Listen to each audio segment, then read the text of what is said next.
Hey everybody, it's JT Stewart back with an session 4 of Selling, Negotiating, and Winning.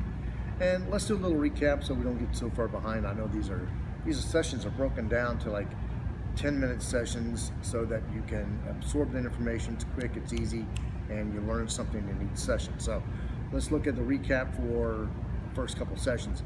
Number 1, selling. Nothing happens in business without it. There's not going to be an exchange of money unless somebody's selling something. So it's very important to understand that selling, even though it doesn't seem as sexy as negotiating, selling is very, very important. So nothing's going to happen in business unless somebody sells something and there's an exchange for money.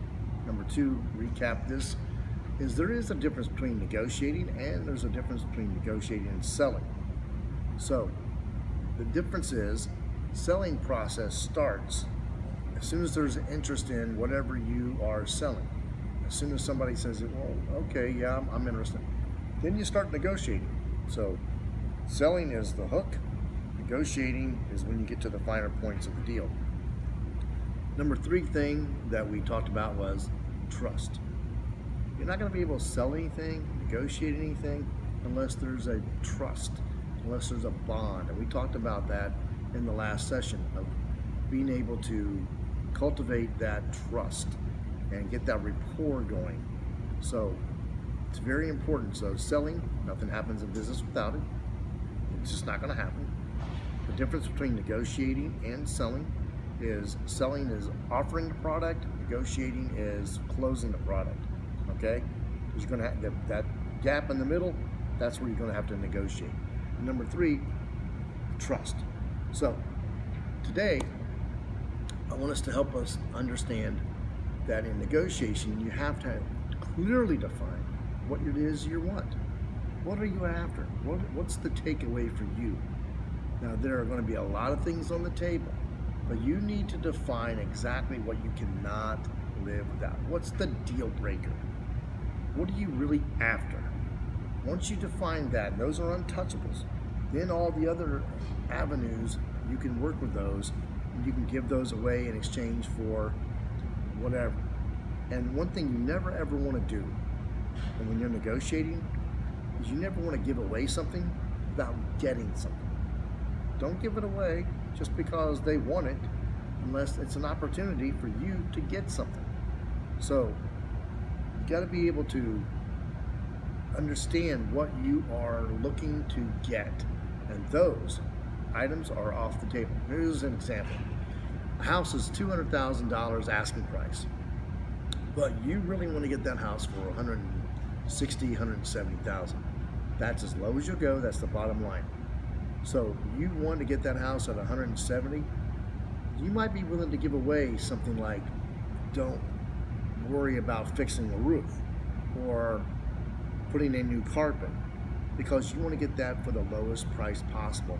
And if you're not gonna be able to reach your number on that house unless you are actually giving things away, like don't do the carpet, don't worry about the outside. When I flipped a house, I actually did the whole thing. I did wrapped around with siding. I put in new carpet. I put in new flooring. I put in new. I didn't put in new cabinets. I painted the cabinets, but I was able to get that house for in the $40,000 range and flip it over and sell it for $87,000. So I knew I could do that, and I didn't really care about all the other things they wanted to do as far as new this and new that, because I was going to do it anyway. So have your position defined, know exactly what you want, and don't deviate from that. The deal breaker is 1, 2, or 3. Usually 3 items are pretty much deal breakers. Think of the way you negotiate as having an interest in something. I'm interested in this house, and I'm interested in making a deal. So the bottom line is the position. Don't put yourself in a position where you can't get into the deal. Interest versus position is important. Position is a hard line stance, drawing a line in the sand. You're not going to do this. And interest is a bottom line, this is what I'm interested in doing. So when you're negotiating, you got to be flexible, but make sure you're flexible for yourself. When I negotiated a license deal for Rich Franklin, which I think we talked about in the last session, I actually got on the phone, I negotiated with the attorneys, and I said, here's what Rich won't do. And they said, what do you mean? I said, Rich is not going to go for free and do an appearance to sell your action figures. And the attorney said, well, okay. I said, well, he wants $5,000. That's half off his appearance fee. So we'll give you half off. And the attorney said, okay, we can do that. Well, I'm just going to tell you right now, we'll never use Rich. And I said, bingo. Because he didn't want to be used like that. He didn't want to do that. So when you negotiate with somebody, be able to come to their side and take it away from them. Clearly define what you want. I clearly defined that Rich was not going to do that. So their position was, okay, but we're never going to use him, which was exactly what I was saying anyway. So the goal in any negotiation is, and in this negotiation for sure, was to protect our existing licensing.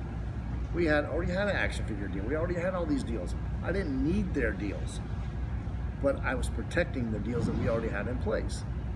So, takeaway is, know what you want the outcome to be, hardline it, and then you can give away other things that allow them to come to the table, and you keep your main things that you have to keep those, and give away the rest, and you feel like it's a win-win.